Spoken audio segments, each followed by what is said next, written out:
Hi, everyone. Today we're going to look at section 1.2 on domain and range. Oh, let me change this. There we go.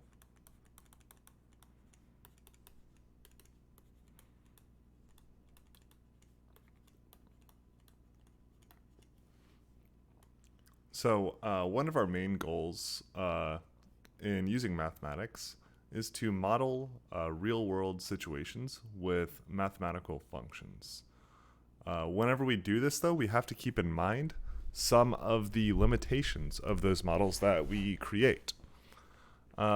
So let's look at a table that shows a relationship between circumference and height of a tree as it grows.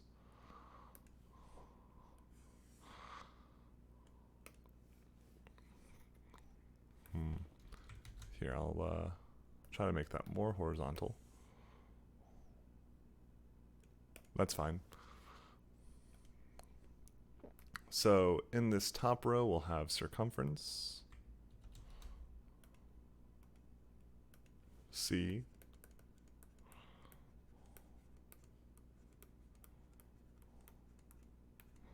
and in this bottom row, we will have height, H.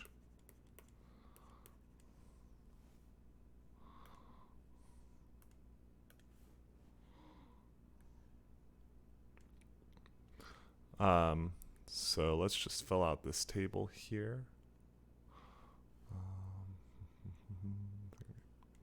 Oh, didn't mean to erase there. I wanted to have, oh, that's right. I wanted to make these all red to contrast.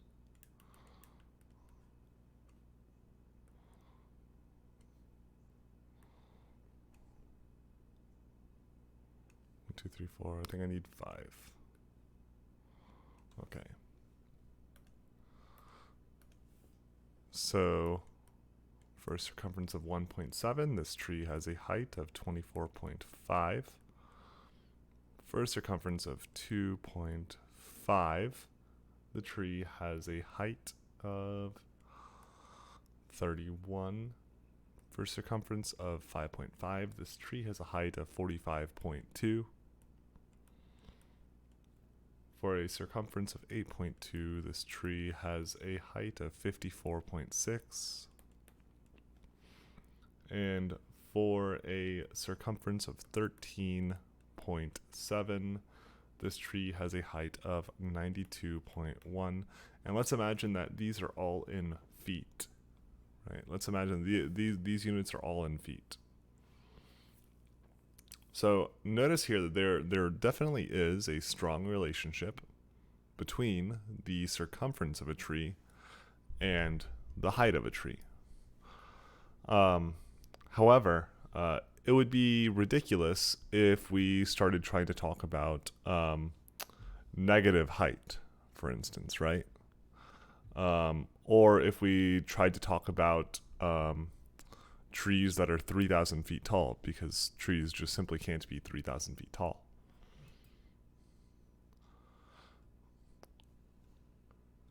So we have to identify these limitations on our inputs and outputs whenever we are discussing these kinds of relationships. So, and this brings us to this idea of domain and range.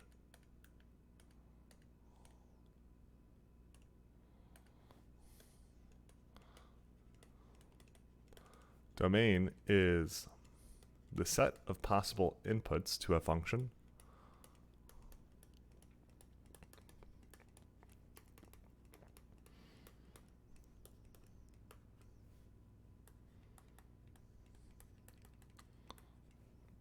another way of saying this is the set of all possible x values. Remember, inputs are x values, typically for us. We won't always use the variable x, though, so that's why we say the set of all possible inputs.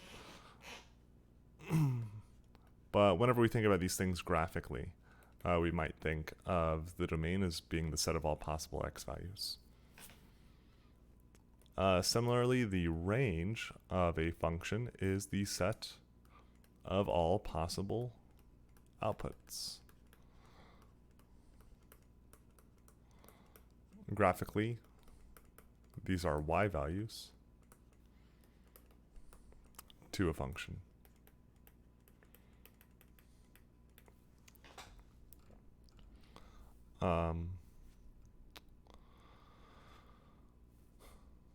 Let's see.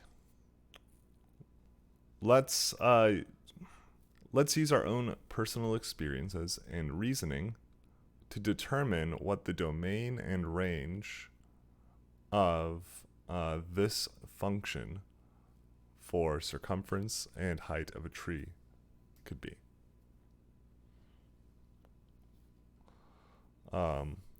So let's determine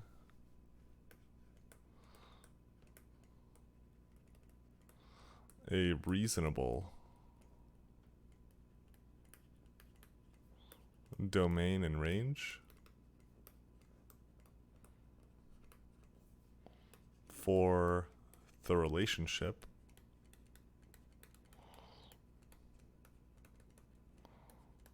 between the circumference of a tree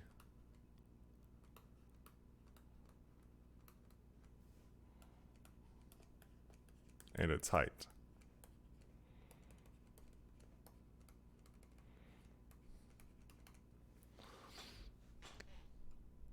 So the word reasonable here means that we should probably relate this actually to the real world in some way.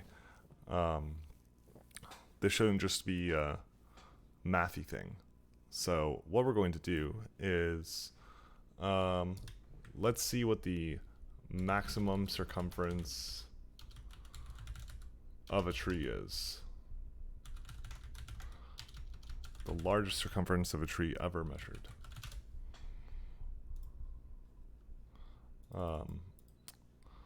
Let's see. I don't particularly care about the world's largest living tree. I'm seeing 119 feet. So, let's note that it doesn't make sense to have any negative value for the circumference, right? So this circumference has to be greater than 0, because it also doesn't make sense for our circumference to be 0, right? There has to be some kind of circumference here. And I just looked it up, and I saw that the largest circumference of a tree ever measured was 119 feet. So that means that C has to be less than or equal to 119 feet.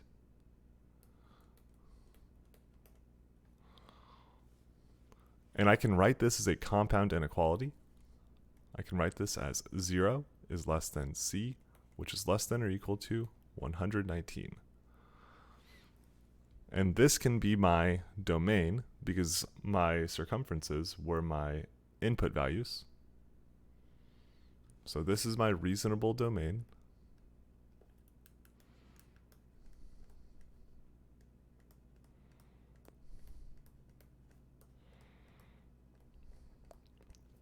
We'll do some similar reasoning with our height. Of course, the height of a tree has to be greater than 0.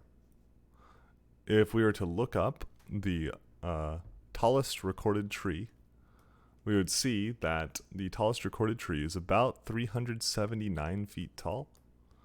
So this is about the maximum height of a tree. So then the height of my tree has to be between 0 and 379 feet. And this is what we would consider to be a reasonable range.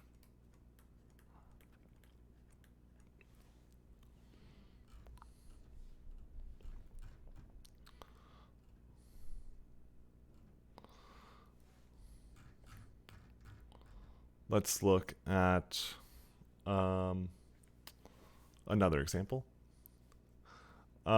If we send a letter through the U.S. Postal Service the price depends on the weight of the letter, as we will show in this table.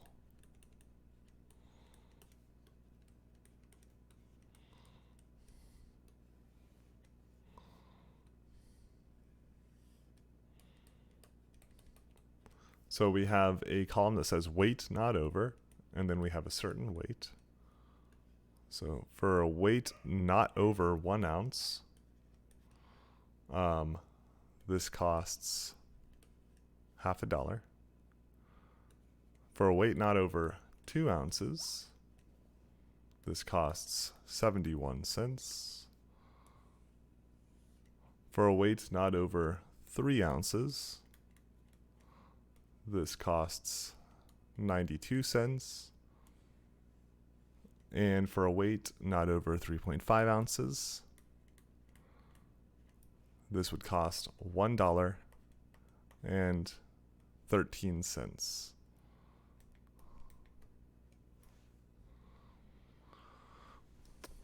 Let's say we denote weight with W.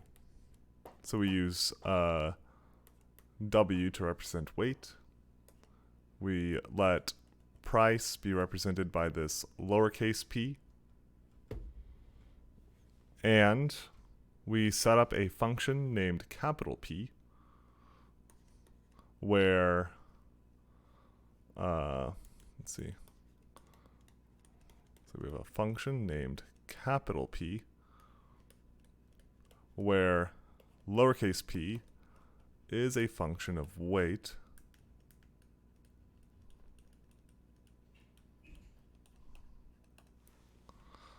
This means that lowercase p is equal to uppercase P of W. Here, since acceptable weights are 3.5 ounces or less, and negative weights don't make sense, our domain would be 0 is less than W, which is less than or equal to 3.5. Technically, we could include 0 in the domain, but it doesn't make sense to mail nothing, so that's why we're leaving it out here. And since possible prices are from a limited set of values, this isn't continuous, right? This is just a very limited set of 4 values here. We would define the range of this function. So this was my domain. We would define the range of this function by just listing those possible values. So this range is P equals 50 cents, 71 cents, 92 cents, and $1.13.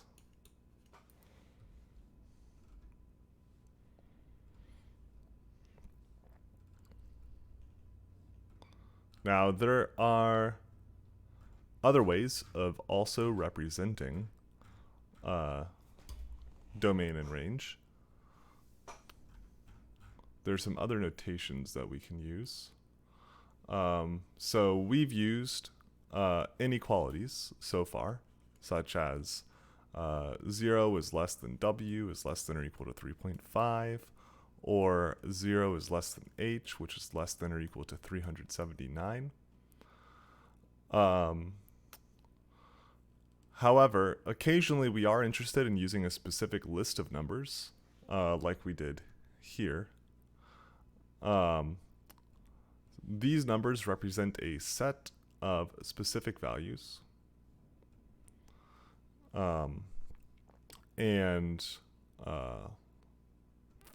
Let's see.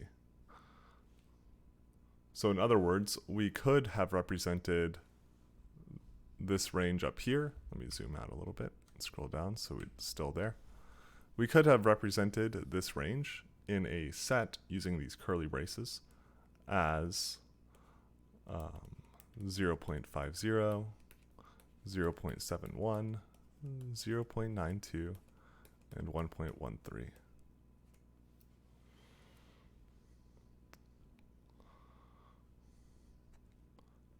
So when describing domains and ranges, we sometimes extend this into what we call set builder notation.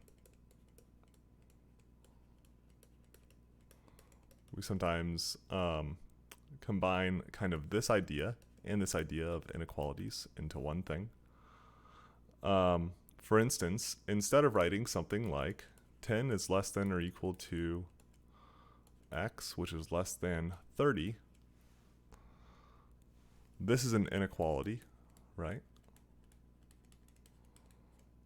And then if I wanted to write this in set builder notation, I would write it like this. I would write a curly bracket, x, this vertical line, and then this inequality.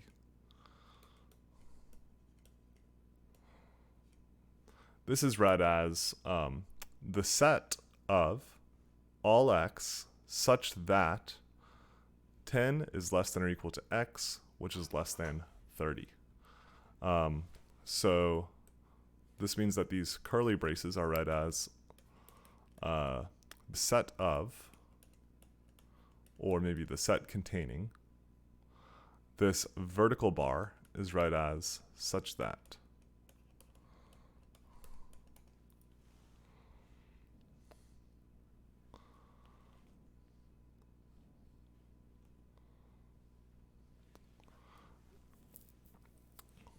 We could similarly write something like the set of all f of x such that 0 is less than f of x,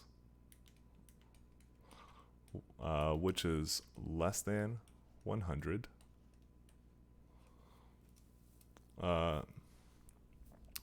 If my domain or range are not limited, I could write something like the set of all t such that t is a real number.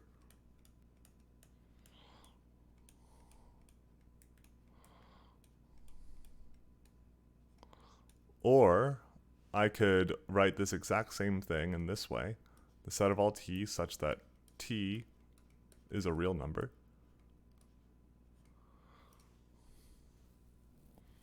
Or that such that t is an element of the set of real numbers. A more compact alternative to set builder notation is what we call interval notation.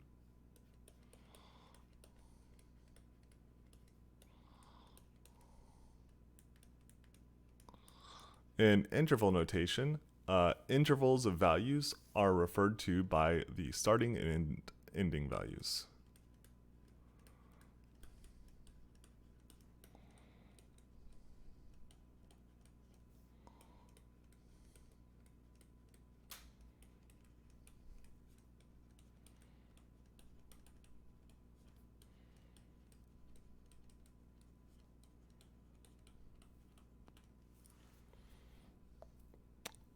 In interval notation, we use curved parentheses for less than, rather, let's be more specific, for strictly less than,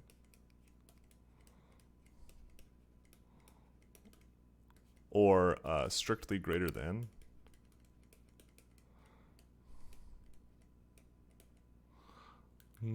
Oh, I guess in this context, really strictly less than is all that matters, right? If we're talking about converting from interval notation, or from inequalities to interval notation, we use these square brackets for less than or equal to.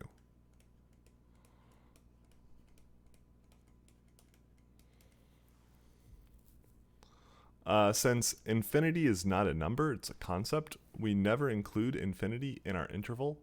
So if I have negative infinity or positive infinity, these always get parentheses.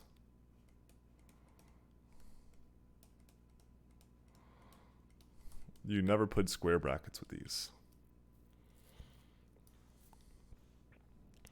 So let's look at converting between some inequalities, some set builder notations, and interval notations.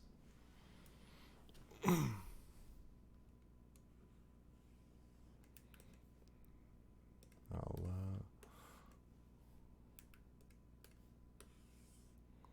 start us off with this.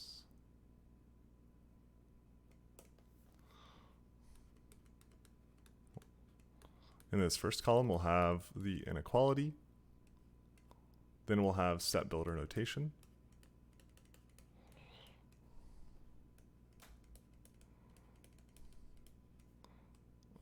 Then we will have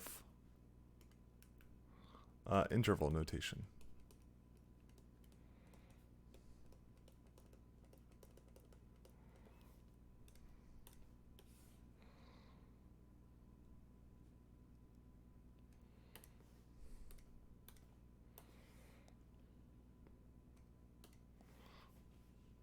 Okay, first up, if we have 5 is less than h, which is less than or equal to 10, in set builder notation, we could write this as the set of all h such that 5 is less than h, which is less than or equal to 10.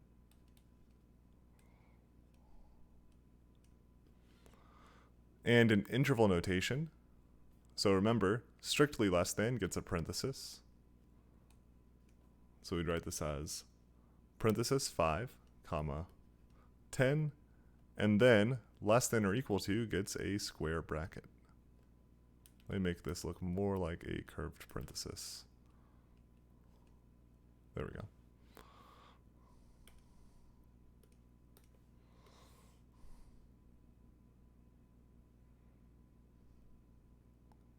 For the next one, let's see. Let's have 5 is less than or equal to h, which is less than 10. In set builder notation, this will be h such that 5 is less than or equal to h, which is less than 10. And in interval notation, notice that this right after this 5, there's a less than or equal to.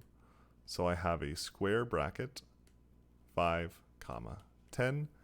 With this 10, there's a strictly less than, so I use a parenthesis.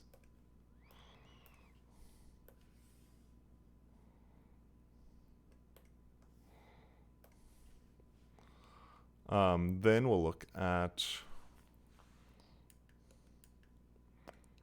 5 is less than h, which is less than 10.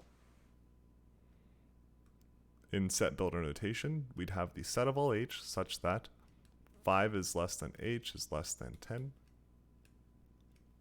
Let me make this vertical bar more of a vertical bar, not a 1.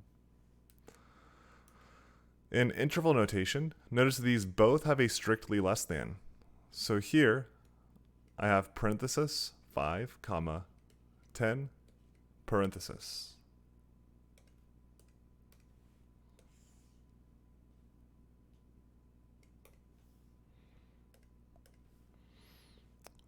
Then if we look at h is less than 10, in set builder notation, this would be the set of all h such that h is less than 10. So remembering that our interval notation starts at the lowest number in the interval, because this is every value of h that is less than 10, really this interval starts at negative infinity.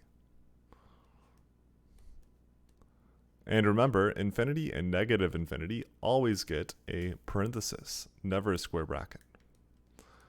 And then the highest number in this interval is positive 10, which has a strictly less than, and that gets a parenthesis.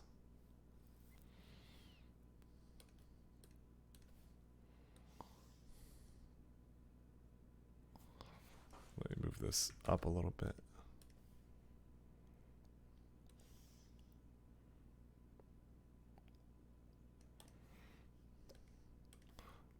For the next one, we have h is greater than or equal to 10. So in set builder notation, this would be the set of all h such that h is greater than or equal to 10. And in this case, 10 is where this interval starts, and it has this greater than or equal to with it. Let me redraw that to make it clear. It has this greater than or equal to. So this interval starts at 10, and it's going to start with a square bracket. And I want everything that is larger than 10. So I go up until positive infinity, and positive infinity also always gets a square, or always gets a parenthesis.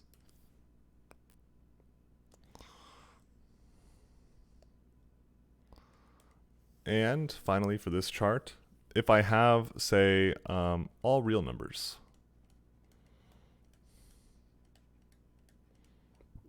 in set builder notation, I might write that H, the set of all H, such that H is an element of the real numbers. The real numbers are denoted with this weird R.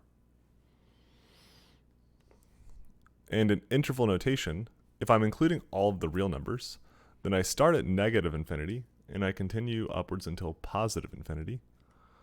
So I start at negative infinity and I go until positive infinity.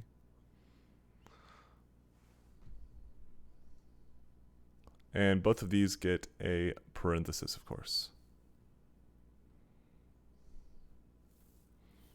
If I want to combine two intervals together,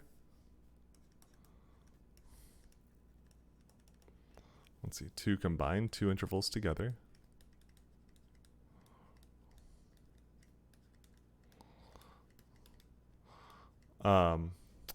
if I'm using inequalities or set builder notation,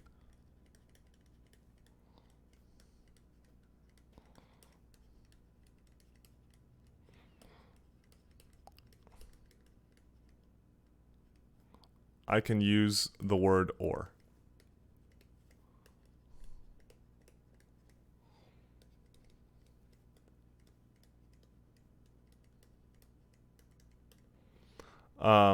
In interval notation,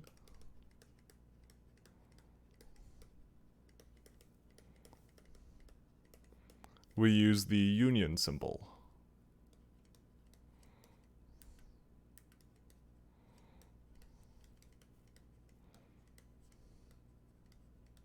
Which is basically this slightly wider U. We use this to combine two unconnected intervals.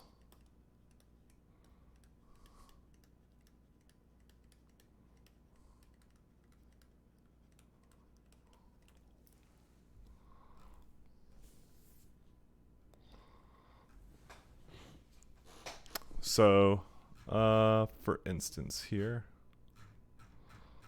let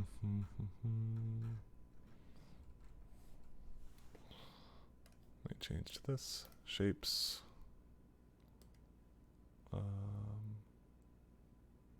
This one's fine. Let's say I have this number line. Let me label some things here. -2, -1, 0, 1, 2, 3, 4, 5, 6, 7. So let me go ahead and just draw this picture real quick before I write out what we're doing with it.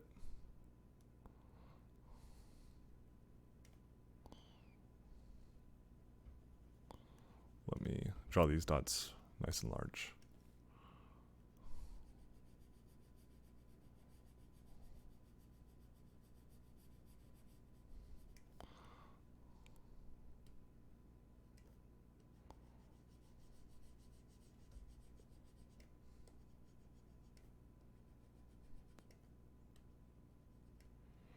All right, so using this picture, let's describe the intervals of values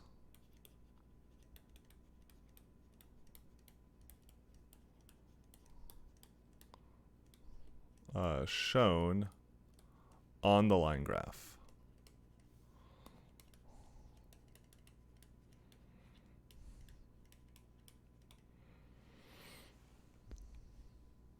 So if we look here, we see that we have one interval that includes 1 and 3 and everything between them. as an inequality, I might write this as, so as an inequality, I might write that one as 1 is less than or equal to, let's call this x, which is less than or equal to 3.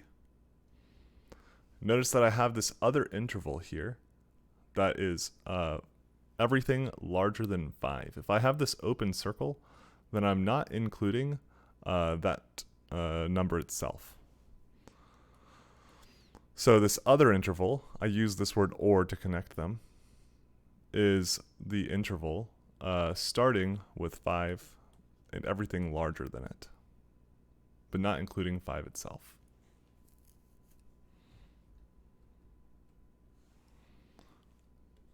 Now, if I wanted to change this to set builder notation,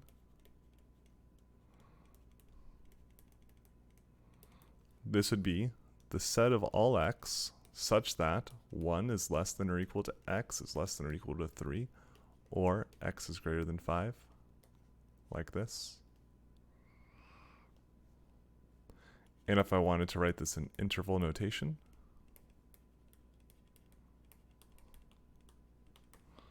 I would write this as 1, 3, both of these with square brackets because I have these less than or equal to's.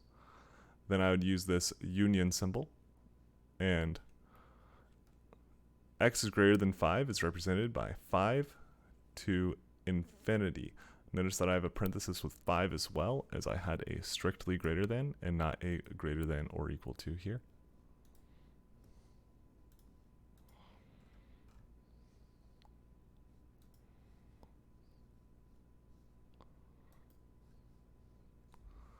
All right. Let's look at determining domain and range from a graph real quick.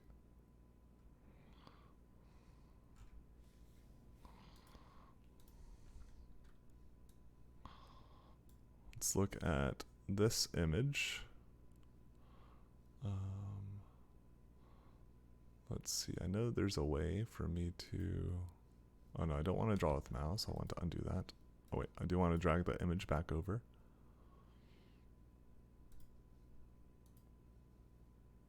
All right, there we go. This way I can increase the size of this image.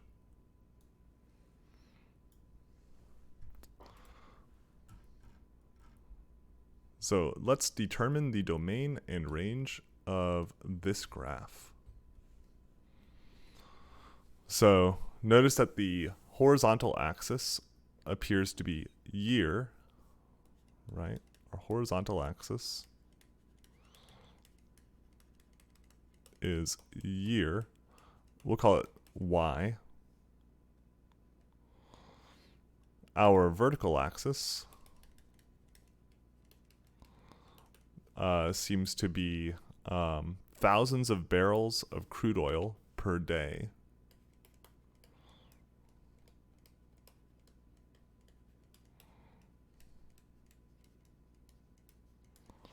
Let's scroll down a little bit.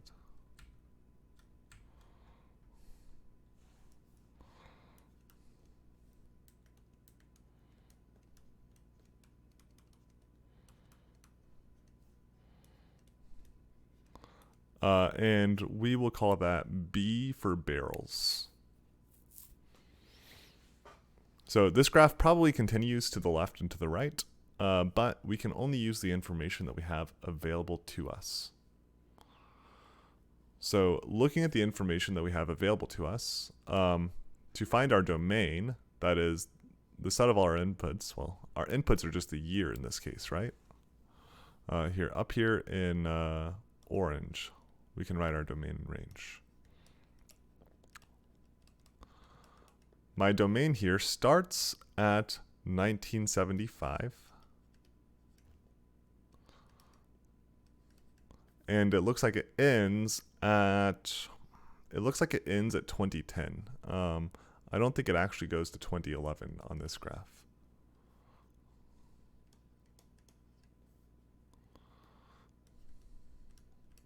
Now my range, this is going to be more of a guesstimate than anything, because I can't see the exact numbers here, right? It looks like when it dips down in 1977 or so, that it dips down to maybe 180. And that will be the lowest number in our range.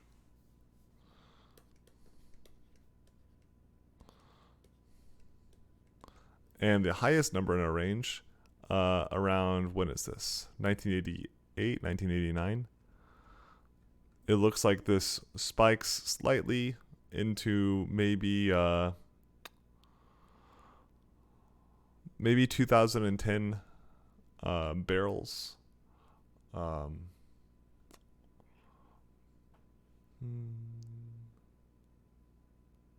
Yeah, maybe 2010 or 2020 barrels. It's just over 2,000, right? Maybe we'll call this 2020 barrels.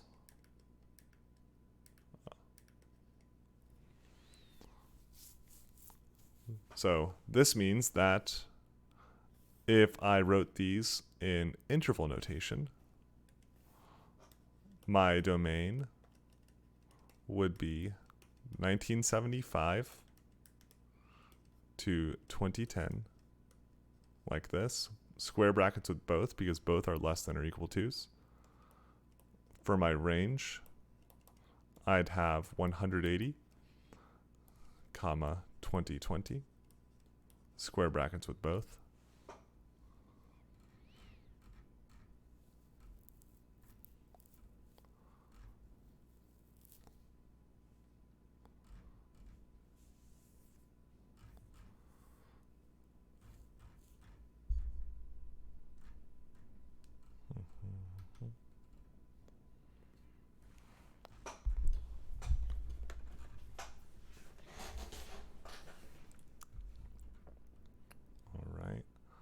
And I'm going to end this one here, and I'll make another one on the latter half of this section, just to make this easier to view in two parts.